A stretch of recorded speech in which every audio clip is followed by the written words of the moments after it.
China Currents is a weekly news talk show from China to the world. We cover viral news about China every week and also give you the newest updates on China's cutting-edge technologies. Let's get started. Welcome to China Currents, your weekly news report on the latest developments in China. I'm Mimi, and in this episode, China's Nvidia slapped Trump's tariffs in the face. Chinese astronauts return to Earth with flies. China sends troops to Moscow. Nvidia condemns US-made rumors about China. Chinese players have won unprecedented honors for Asians. And Chinese people set a new record during the Labor Day holiday. First, a new boomerang for Trump's tariffs. On May 4th, Trump said he would impose a 100% tariff on movies produced outside the United States. However, on May 5th, the Chinese animated film Nvidia 2 slapped him in the face. It soared past $2.2 billion in global box office revenue, overtaking Star Wars: The Force Awakens to claim the number 5 spot in worldwide box office history. It now trails James Cameron's Titanic by just $110 million. Notably, only around $20 million of this came from the North American box office, serving as a reminder to Trump not to overestimate the importance of the US market. The milestone marks a historic first.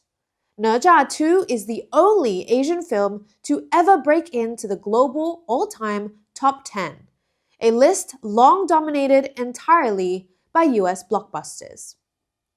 For decades, Hollywood reigned supreme in the international film market. In 2010, Avatar became the first film to surpass 1 billion RMB at the Chinese box office, ushering in a golden era for Hollywood in China. But those days appear to be fading fast. In 2024, only 2 foreign films made it into China's domestic top 10.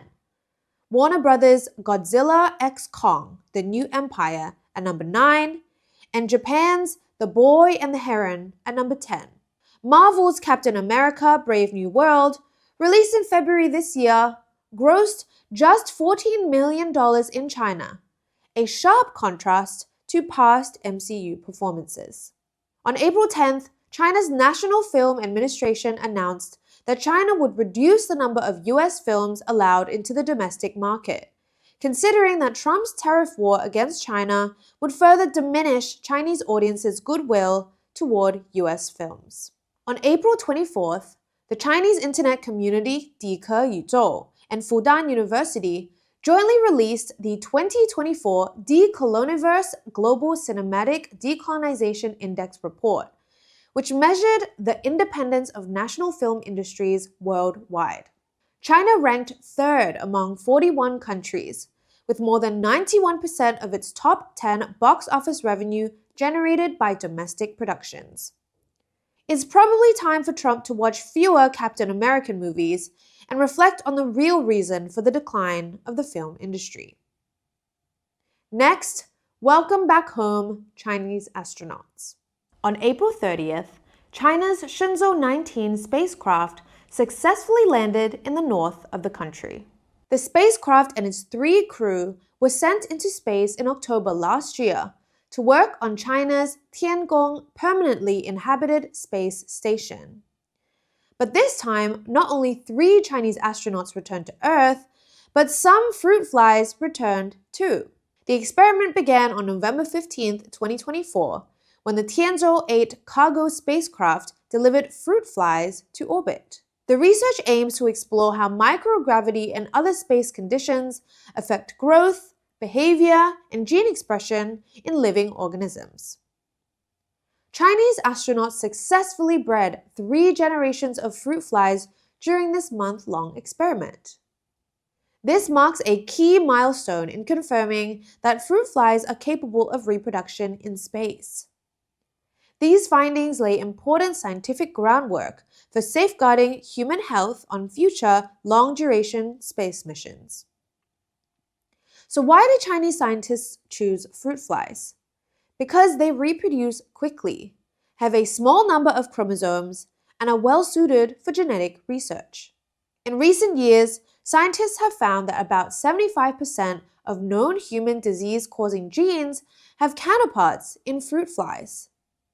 Studying them has greatly deepened our understanding of human biology. Over 100 years ago, a single fruit fly with a mutation that turned its eyes from red to white helped Thomas Morgan confirm that genes are located on chromosomes. This discovery laid the groundwork for modern genetics and remains one of the most important milestones in biology. Morgan was awarded the Nobel Prize in Physiology or Medicine in 1933 for this work and related research. Since then, fruit flies have contributed to at least 6 Nobel Prizes in fields like development, immunity, neuroscience, and circadian rhythms. In 2023, Australian researchers used fruit flies to uncover a previously mysterious link between Alzheimer's disease and a genetic mutation, showing that it leads to neuron death. What new discoveries will Chinese scientists make from these tiny space travelers? Let's keep watching. Next up, let's go to Moscow. On May 6th, Chinese state media reported that the People's Liberation Army will participate in Victory Day military parades to be held on May 9th in both Moscow and Minsk, commemorating the 80th anniversary of the Great Patriotic War. According to Sputnik, over 20 heads of state have been invited to attend the Moscow parade, including leaders from China, Venezuela, Brazil, Serbia, and Slovakia. Russia played a pivotal role in the European theater of the Second World War. The Red Army liberated Berlin after sacrificing over 80,000 soldiers, a fact seemingly lost on Donald Trump. On May 1st, Trump posted on social media that he intends to officially rename May 8th and November 11th as Victory Days, claiming the United States contributed more to the outcome of World War II than any other country. Just a day later, on May 2nd, White House spokesperson Anna Kelly announced that the Trump administration plans to hold a military parade in Washington, D.C. on June 14th to mark the 250th anniversary of the U.S. Army. American media was quick to point out that June 14th also happens to be Trump's 79th birthday. As Trump himself remarked, America once lacked leaders who knew how to celebrate victory. Let's just hope the US Army really wants to celebrate its birthday on this day by having a parade instead of a vacation. Moving on. On May 3rd, Nvidia publicly rebuked fellow US AI company Anthropic for promoting stricter chip export controls on China. A spokesperson for Nvidia warned that given the depth of China's AI talent, highly capable experts at every layer of the AI stack, the US won't win the global AI competition by manipulating regulators. Instead, Nvidia reminded US AI firms that they should focus on innovation and rise to the challenge, rather than tell tall tales. The remarks came after Anthropic released a blog post claiming that China is smuggling advanced AI chips by hiding them inside prosthetic baby bumps and live lobsters. The post was intended to support the Commerce Department's Framework for Artificial Intelligence Diffusion, which is used to establish export controls targeting China's AI capabilities. As a leading global supplier of advanced chips, Nvidia has made its choice in the ongoing US-China AI race.